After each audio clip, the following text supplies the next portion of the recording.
It's now my great pleasure and privilege to introduce to you our keynote speaker, Mike Pezzullo, Secretary of the Department of Home Affairs. Mike was appointed as the Secretary of the Department of Immigration and Border Protection with effect 13 October 2014 and subsequently the Secretary of Home Affairs when that department was established. Quite an extraordinary and historic change in Australia's national security architecture, and one that we have discussed over the past day and that many of us are involved in and will be watching and engaging with great interest over the next few years. Prior to this role, Mr Pezzullo was CEO of Australian Customs and Border Protection from 2013 and had been acting in that role for some time beforehand. Prior to joining the service, he was Deputy Secretary Strategy in the Department of Defence, where he was for a number of years, and I had the great pleasure, along with a number of you in the audience, of working for Mike at that time on some extraordinary things in the Australian Defence's history, including our beginning and continuing our engagements into Iraq and Afghanistan. Mike has had an extraordinary background, as you could imagine, but some key pieces being a ministerial advisor, particularly advisor to the Foreign Minister, an intelligence and policy analyst, the lead author of the 2009 Australian Defence White Paper, and is well known as a man of vision and energy, and we can see why the future of our Home Affairs architecture is in such good hands. It is my great privilege and pleasure, to welcome Mike to the stage, and I'll note that while we're here, we'll have another VIP will be coming in during the period who we'll introduce to you as well. So with absolute pleasure, Mike.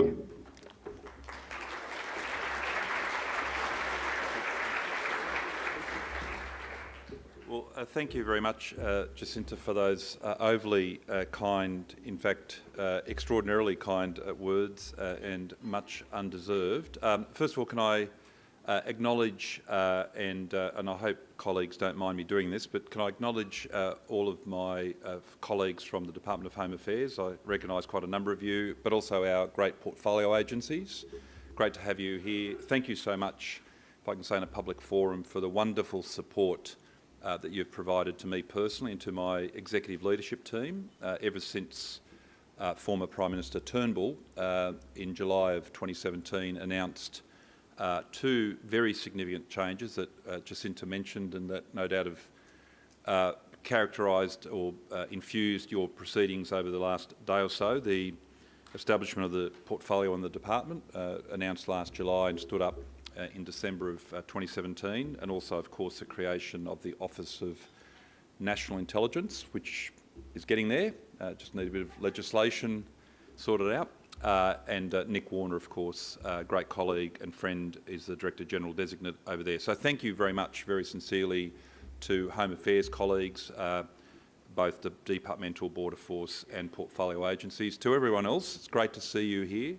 The sense of national security as a practice, as a vocation, in fact, frankly, as a way of life, as a way of thinking about our contributions as public servants. We should never forget that we're Australian public servants, but the sense of having a vocation, of thinking in terms of a long duration of our institution is, I think, a tremendous thing, absolutely tremendous thing. And the work that the college does, and I acknowledge the college, both Jacinta most immediately for the great work you do and pulling together this network and this conference, but also Rory, I think is somewhere, Rory, as a member of the board of the college and working with colleagues, of course, from the Australian National University, from the Vice-Chancellor down and guiding and shaping and hopefully providing a degree of wisdom in the deliberations of the college is very much part and parcel of that creation of a sense of vocation,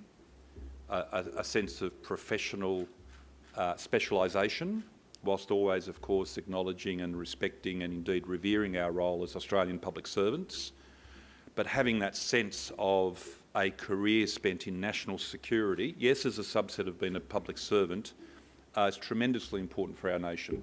And I'll come to my thesis as to why that's the case in a moment. So I acknowledge the ANU, the college, which of course is part of the ANU, is a joint venture between the university and the Commonwealth, all the staff of the college. You do tremendous work both in terms of academic scholarship, professional development.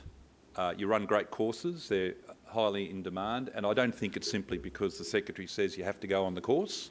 I think there is a genuine interest in, attraction to and value derived from going onto the courses. Can I also acknowledge and welcome colleagues from other academic institutions? I think having a vibrant academia generally, but an academic sector in the national security space is so tremendously important to provide that intellectual grunt and that feeder process of bright graduates, masters and PhD students coming through and creating the feeder group to come into our vocation. And I want to stress the sense of vocation. If there's one meagre thought that you take away from anything that I say this morning, the sense of a vocation where we can come together, men and women, but with a particular focus on our wonderful women in national security being the theme of this conference, and thinking in vocational terms, thinking in terms of content,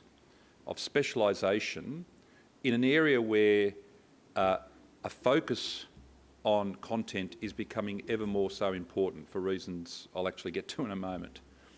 And finally, by way of acknowledgements and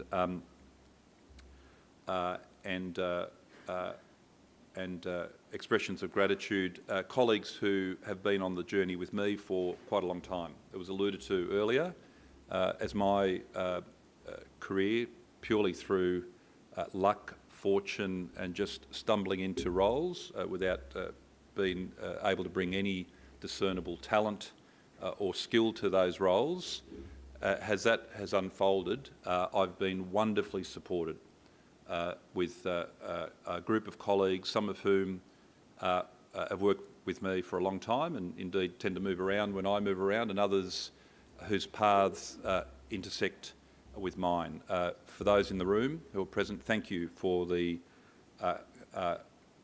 comradeship, for the collaboration and for the support, intellectual, professional and otherwise, that you've provided to me along the way. Can I make and therefore leave hopefully three key points, and then I'm very much looking forward to your questions and comments, queries, grizzles, praise points if you want to throw them in. They're not entirely unwelcome. But before I make those 3 points, I just want to wrap up the vocational point that hopefully I've established by just sharing a bit of personal history. I had a chance to have just a brief discussion on the way in with one of the great presenters that you've got, and I said to her, having remarked on our common interest in strategic affairs and deterrence, I said my very first job in the public service, when I was in the graduate program in the Department of Defence in 1987. Now, for those who need to Google 1987, it's a time in recorded history. It is known to people who are of sufficient seniority, although it was a very different time. There were no computers on our desks. There were typing pools. If you had privileged access to the teleprinter, that was one station per section of 10, you could use that. Otherwise, the art of collaboration, the art of getting things done and the art of persuasion consisted in being on really good terms with the head of the typing pool. And if you could get in with the typing pool, get your product in as neat writing as possible, so you concentrated on legible writing, got it in by 4, they could normally knock it off before they left at 4:51, great, and you'd have your product ready for the morning briefing. One day I was in that circumstance in my first graduate placement, which was in the then Joint Intelligence Organisation, since renamed the Defence Intelligence Organisation, JIO as we then were. And my briefing, I'd gone into the branch that dealt with strategic assessments in JIO. I was in one section in the Major Powers team. Next section along down the corridor was young Greg Moriarty in the Pacific section. Things haven't much changed. He's focused on the Pacific, and there I was focused on major powers. And the Cold War was still on. If you need to Google that, Google that.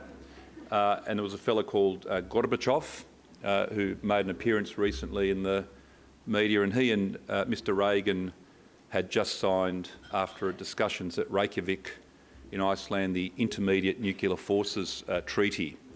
Because my very first piece of written work in the bureaucracy was a 3-minute briefing to the director of JIO, one Paul Dibb, who was our director.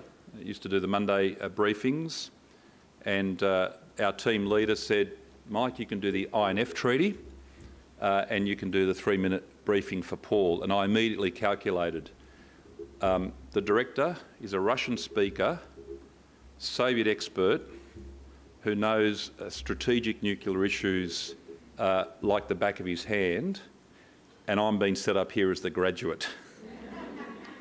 But anyway, it just shows that we are a vocation, because here we are 31 years later contemplating, of course, the withdrawal by the United States from that treaty. And not something that I'll make comment on, but I just do note that there are cycles in life, long duration, and professional specialisation and content expertise is critical in our business, and it is a business.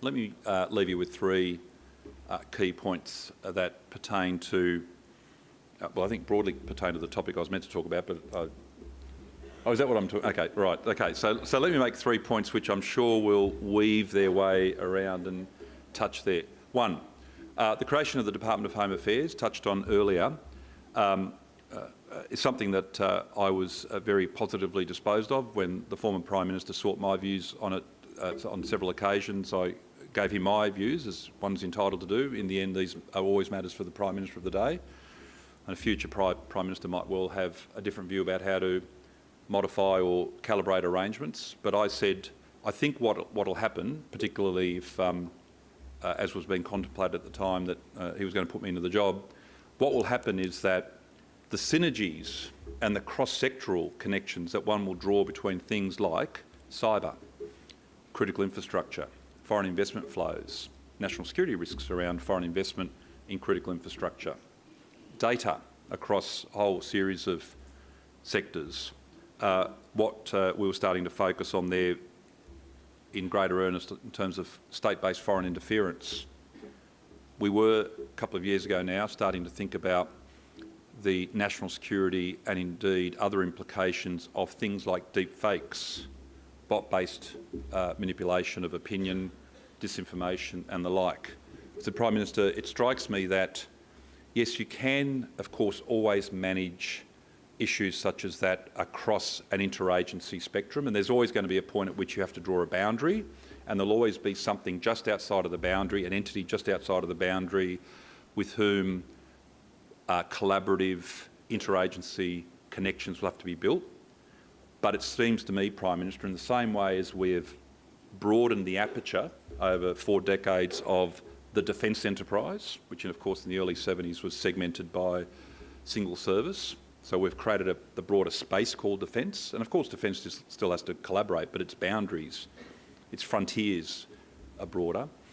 And in the same way that the Hawke government brought foreign affairs, trade, economic and classical diplomacy together in the 80s, again broadening the aperture or the boundary or the frontier of foreign, and you heard from Francis, I think, yesterday, and since additional functions have come in terms of tourism promotion, investment promotion, a reactivation of soft power and cultural diplomacy. So again, a bigger frontier doesn't mean that it's perfectly sealed off so you don't have to collaborate, but it just means that then within that zone, the internal connectivity that you achieve by having a single leadership team, an accountable single leadership team that's able to bounce those issues around internally, always gives you more strength than the churn involved of IDCs and templated papers and people going to meetings where you might focus on an issue for the period of the meeting, but you're not deeply vocationally focusing on the issue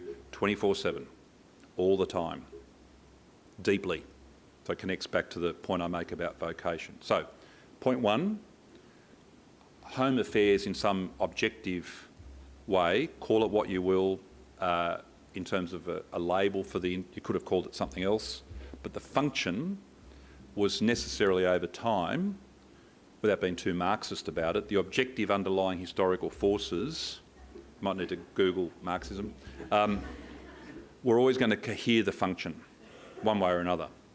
And then, of course, those interagency connections into foreign, into defence, into the intelligence community, critically important. No one's suggesting otherwise. So that's point one. And that synergy that you get by having those functions dealt with at scale by a leadership team that's accountable, able to build connections within the department as well as beyond the boundary of the department, gives you an asset, gives you weight, it gives you a centre of gravity. It creates an asset in its own right, and it takes out a lot of the churn involved in lots of meetings by people who run bits of the functions spread across 10, 12, 20 agencies. Now, you'll never get the boundary precisely right because there's always going to be arguments about once you've reached a frontier, something in or out. But rather than sweating that, you're better off starting the journey and then calibrating over time. I touched on just a moment ago my second point, which is the three major operating mechanisms now of national security, the doing parts. Defence started to cohere in the 70s. It's been a 4-decade journey and they're still refining the model, of course. DFAT, 3 decades, cohering those functions. And of course, Home Affairs in that constellation of 3, of course, being the baby. But we don't go with that hierarchy when Greg, Francis and I meet. We meet as peers. So the 3 big operating mechanisms of national security have now been brought together. So that's the second point. So scale within Home Affairs, connectivity with defence and foreign. Now you might think, well, but they're departments. No, think of them as functions. Hard power, soft power or representational power or diplomatic power, and then domestic security power. 3 major nodes, pillars, operating mechanisms. A third point, and this absolutely pertains to our 2 colleague national security portfolios, but probably to us more than most, is the social contract, the democratic licence, the ability to manipulate data. There, I got there. When you look at this through the prism of popular culture and media, so people who aren't in our profession look into what we do, and you all experience this for those of you who are public servants who work in intelligence, security and like areas, you know that you can't sit down in front of one big computer, because we have computers on desks now. You know that you can't sit down on one big screen and hit one button and all of a sudden every single thing that's happening on the face of the planet pertaining to 7 billion people is there at the click of a button, unlike what you see in the movies. And you know what? That's a really good thing. That is a really good thing that one person in one agency can't do a minority report type trick. We need to be, we should be, and of course we are, licensed to intrude into privacy, to intrude into liberty. And the default should be, if we don't need it, you don't need access to it. And as we have discussions about access and assistance in terms of encrypted communications, big data analysis, we need to absolutely take a lesson out of, and I think the signals intelligence community learnt this the hard way off the back of Snowden. We have to avoid the, hey mum and dad trick, look at what I can do, just for the heck of being able to say that you can do it. It's got to add value, It's got to be assessed in terms of the value that it adds. And it has to be thought about in terms of our licence to operate, because that is a very precious thing. If we misuse that licence, and look at the damage off the back of Snowden, whose actions were reprehensible. They were treasonous. Don't get me wrong, he did no good and probably was played, although the jury is still out on that when you speak to the experts.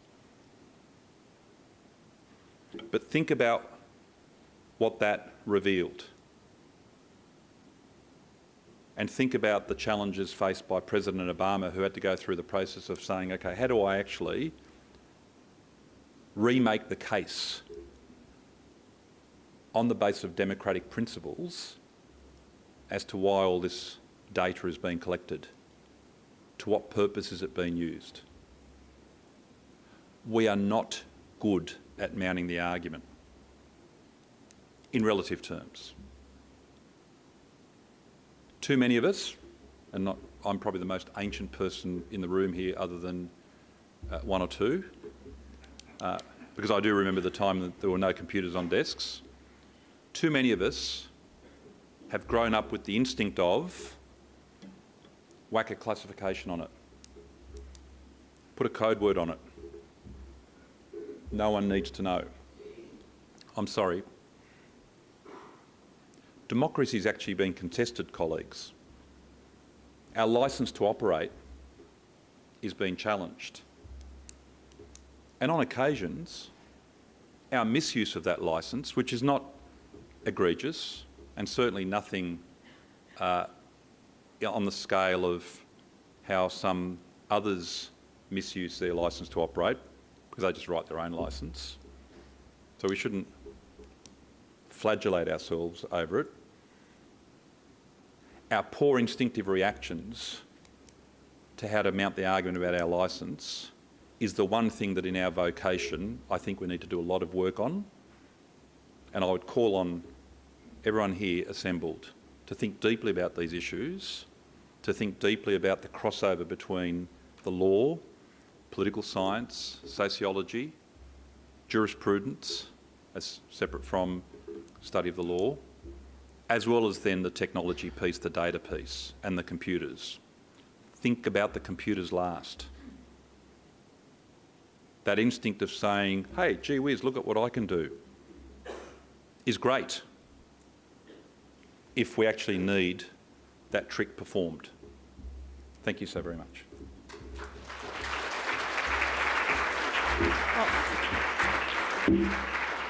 That's great. Thank you very much, Mike. I think there's some incredibly important messages there, and many for those of us who work in the field or have worked in the field to take away. Some very important messages about the balance between the freedom we have and the capabilities, but not for me to talk. Secretary Pezzullo has kindly agreed to stay for a bit longer so that we can have some, not just Q&A, but some dialogue is the word that he is passionate about and uses. Can I ask, as usual, put up your hand. I'll try and point out, but we'll see how we go, and just say your name and where you work. I know that some down the back, right down there, we might just try and go first because we're not getting so many at the back, near Hugh. And then there was someone else who might just place over there, Beata. Oh, and then Susan after that, yeah. Oh, Secretary Pezzullo, thanks very much for those very interesting comments. My name's Kate. Right, sorry, Kate from Prime Minister and Cabinet. Hi.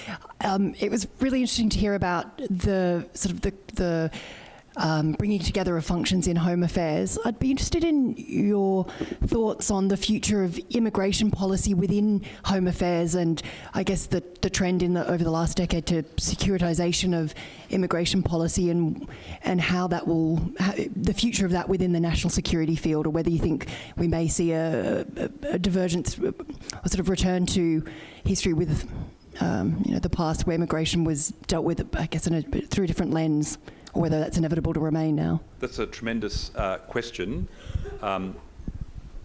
deeply infused with, if I can say very respectfully, a flawed premise. From day one, in July of 1945, and this is where people who blog and tweet, and that's why I read books. try to avoid all that. Apparently, you guys are meant to be constantly tweeting. I don't know how to do it. They won't let me do that. So there's no button on my device that allows me to do it. But if you actually read the history, if you immerse yourself in the content, day one, July 1945, 12 officers of the Department of Immigration are deployed to London because the Chifley Labor government is determined to commence the much venerated post-war immigration program, the program that brought my parents out to Australia in 1960, when they actually allowed people from beyond the British Isles to actually migrate to Australia. So my thanks to the decision makers of the time to just loosen up a bit. But July 1945, 12 officers deployed to London with the antecedents of ASIO. Because those officers, their job was to go across to the continent, as it was described, to look at post-war refugees. And you know what they were looking for? Nazis. So this myth, and myths are convenient because they're deployed as part of contemporary debates, but the thing about a myth is that it's based on false facts. This idea that Australia has ever had an immigration policy that was absent a security lens is historically false. It suits the proponents of a certain ideology or a certain line of argument to say that it's become securitised when it's been securitised from day one. Australia's had some of the most restrictive immigration policies on the face of the planet. That's just an objective fact. The third or fourth, there's some debate about whether the Hansard is right. The third or fourth act of the new federal parliament in 1904 was the Immigration Restriction Act, not the Migration Act, not the Immigration Facilitation Act, better known to everyone, you might have to Google it, as White Australia. My parents were not allowed to apply for a visa in 1945, or if they did, they had no hope of getting in. And it was the work of the immigration public servants principally, to be, if truth be told, through the 50s and into the 60s, and became formalised with the elevation of Prime Minister Holt to the Prime Ministership after the retirement of Menzies, where they formalised this, when they started to deconstruct brick by brick the White Australia policy in 1966. That expanded it beyond Europe, to people from Africa, Asia, people of colour generally. I was alive. I was 2. It's in my living, not memory, can't quite remember. I wasn't reading books when I was 2, scanning the newspapers and the clips. The contemporary myth that somehow security has infused the immigration space more recently is a false history. It suits some people to say that. Now, that said, history is very important in our vocation, and I've touched on it several times, and a deep knowledge of history is actually essential. It's as essential to our vocation as it is to those who practice in the common law, who would turn up one day and say, I don't know anything about precedent, I don't know what this law thing is, so I'm just going to go with the vibe of the thing. That said, there is an astute observation made that we need to be very careful that we don't lose the other side of the program, the 1945, leave aside the racial and cultural restrictions, which of course we demolished as a nation through the 60s and 70s, but the economic, social and cultural benefits of immigration, which is what the program was all about. It's very important that in embedding it as a component within Home Affairs, we don't lose that. But the suggestion that it's only recently been shielded by security is false history. Thank you.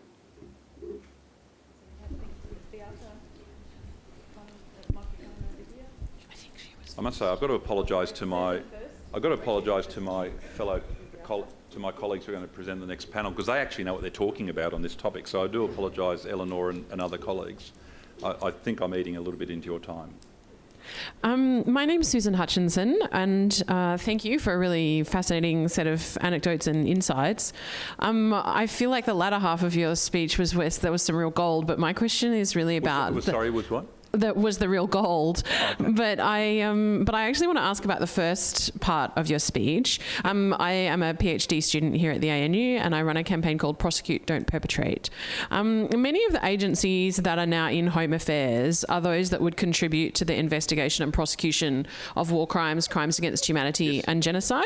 And I guess there's I'm seeing some tension between that objective and our obligations under international law and the Rome Statute and our own criminal code, and the ongoing threat that foreign fighters play, having come from Daesh. And while revoking citizenship of foreign fighters is one in a very legal response to foreign fighters, in my mind, there's a contradiction there with regards to our obligation to investigate and prosecute them for those crimes.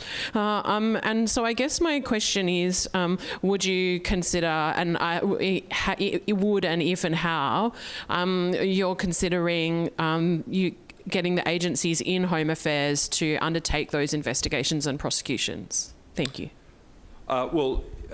It's certainly true to say that there is, at least at a surface level, a perceived tension, I won't say contradiction, between those objectives, other than to say, and this probably takes it to the material level in terms of how we have to discharge our duties under the law. The citizenship so-called revocation provisions, which, as you probably know, were vigorously discussed within government, and I need to be careful about how much I say about that because I was an official advising on those discussions, and I think it was well known at the time, given what different ministers said, they had different perspectives about how to achieve that end. But the bottom line is this. What in the end swayed the Cabinet under Mr Turnbull, who was by that stage Prime Minister, was the fact that absent some kind of modernisation of the treason provisions that had been put into the Citizenship Act that, of course, was enlivened on the 26th of January 1949, so about to celebrate the 70th anniversary of Australian citizenship next year in January. The provision that had been put in there about treason partly related to war crimes at one level, but it related to citizens who at that time would have been British subjects, or subjects of the Crown, I should say, during the Second World War, who had donned the uniform of the Nazis or the fascists. So this was dealing, so it wasn't about war crimes about foreigners, it was people who, with the stroke of a pen, became citizens in January of 49. Absent some kind of treatment of that, and this had been long discussed and debated within the bureaucracy, how do you modernise the concept of treachery in terms of your allegiance to the Commonwealth or the more archaic form, the Crown, in a circumstance where people betray, let's just use that contested phrase no doubt, their country or betray their allegiance but don't don a uniform? So Daesh, but equally others as well. And where the Cabinet got to, and in the end it became the law of the land, was, well let's not make it a decision for a minister, which is the British model, where you administratively have regard to a whole lot of factors, subjectively come to a view about, I think you meet certain threshold criteria, you are hereby a traitor to your nation, I'm going to put you on a list. Let's just embed those objective factors in the law. And hence, without getting too technical, we could spend all day on this. As you probably noticed, I could probably spend all day speaking about it. The technical provisions are that your act of treachery in donning the uniform and fighting, in most cases fighting against, for instance, Australian military forces, to take that as the most egregious example, is self-executing. The moment you do it, just like in the Second World War, you're a traitor. Whilst on the surface that might appear to be in tension with the idea of, hang on, isn't it better to bring them here because they're citizens and then prosecute them? There's no contradiction insofar as there's nothing to prevent, through mutual assistance, extradition, law enforcement collaboration, otherwise, the sorts of techniques, pathways and strategies that you no doubt study as part of your PhD, to still bring them to justice. The question is, in which jurisdiction? And that's where that tension has to be played out. But I just take you back, and again, I could go on all day and I won't because it just distorts your timings, I'm sorry, and we could have had a seminar just on this. There is a point of principle, and people who approach it from the lens that I think through which you're looking at it, which is an entirely valid and very proper lens, need to at least engage with the question of how do you deal with the contemporary idea of allegiance to the common interest that is intrinsic to the idea of citizenship. And unless you think through both sides of that equation and then you manage the grey space in between, you're only ever going to have a one-sided view of that dilemma. So we've got Beata there, leading aircraftsman down the back queue. If you can take the microphone there. I have two, and then I think there was one here. Sorry, I'm taking over your conference. I'm sorry. Well, I think we're all enjoying it, Secretary. Well, I do apologise. Secretary Pezzullo, thank you so much. My name is Beata. I'm now in DFAT and I started as a defence graduate. There's two of us. Yeah. And you were one of the people that spoke to us in our senior leader conferences, so thank you. Thank you for talking about this as a vocation. I think that's very important to a lot of us and the culture of service that goes into this professional field. My question is, we've spoken about a lot of different things, frank and fearless advice, how hard it is for leaders to make decisions. In the context of CV, we talked about a trust deficit between as much government and the community as the reverse. My concern personally is about contestability. There's need to share, there's need to know. I'd like to know your thoughts about encouraging contestability, and I'm not necessarily talking about Home Affairs and how much is now sitting in that space, as much within it as between government, the public sector, and our role as public servants and outreach to the Australian community. Because groupthink, in my opinion, is a very, very dangerous thing. Excellent question, and again, we could have an all-day seminar about that, but before Jacinta keels over... I'm noting our seminars. Board member. Look, it's a terrific question. I think we need to be much braver, and certainly in Home Affairs we're encouraging this through grants, through academic research projects, and frankly I don't mind the estimates question. Why did you fund this research? Now, as long as you're not funding something that's reprehensible in terms of the ethics of the research, and that's why it's got to be carefully evaluated. But universities go through that process all the time. I think there needs to be much more of it.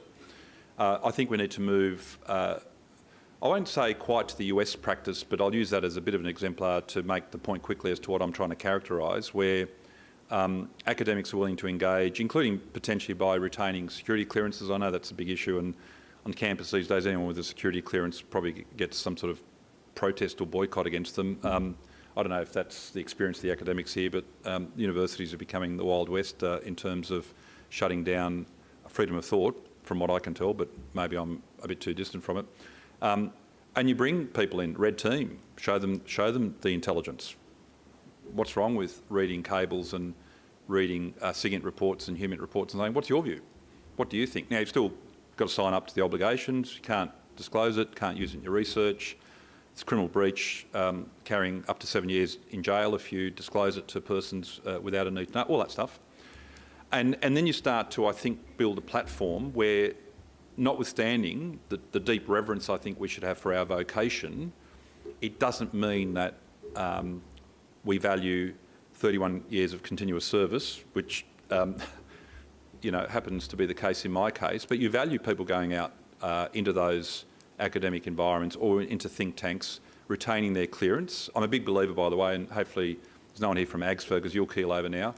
I believe in a single clearance authority, completely portable, and when you sign up for this vocation, the sacrifice you make is that one agency will know everything about me. So that when I switch around, I don't have to produce my driver's licence. I've just gone through a reval, so that's why it's on my mind. And I rang Secretary Moriarty and I said, get with the program, where you don't have to, do your last 6 months of financial transactions. You know why? You do it. For those who work in Home Affairs, part of the condition of signing up is that there'll be employment suitability checks, and we have a standing arrangement with AUSTRAC where we'll run everyone's financial transactions. It's just is just what we sign up to. Why? Because we're not, and I don't say this to disparage people in the private sector, we're not employees. We are officers. Now, the more archaic formulation is we're officers of the Crown. It's actually in the Constitution, but let's put that to one side. Let's say we're officers of the Commonwealth. And this is what we sign up for. We don't sign up to say, no, I don't want my employer to know this, that or the other. You say, well, hang on, but we're going to entrust you with information that potentially has life and death consequences. I'm sorry, it's not information about when are we going to roll out our next product line of jeans. Not saying that's a bad thing, and we need jeans, I suppose. I don't have too many pairs. I actually don't wear a suit on the weekends, by the way, just in case anyone's wondering. So I think things like portable clearances, people being supported to move in and out, mobility both within the federal but also state public service. So why aren't we sending federal public servants to work in state public service agencies where they're thinking about increasingly my issues of concern, cyber, resilience of infrastructure? Have a guess who the main regulators, owners and operators of infrastructure are. It's largely not the federal government, air services and airports to one side, utilities, dams, roads, and so on and so forth. Why aren't state public servants coming into the federal sphere with recognised security clearances? Now, maybe not TSPVs. There's a lot of overhead involved in maintaining those over the course of a career. Why aren't we doing that?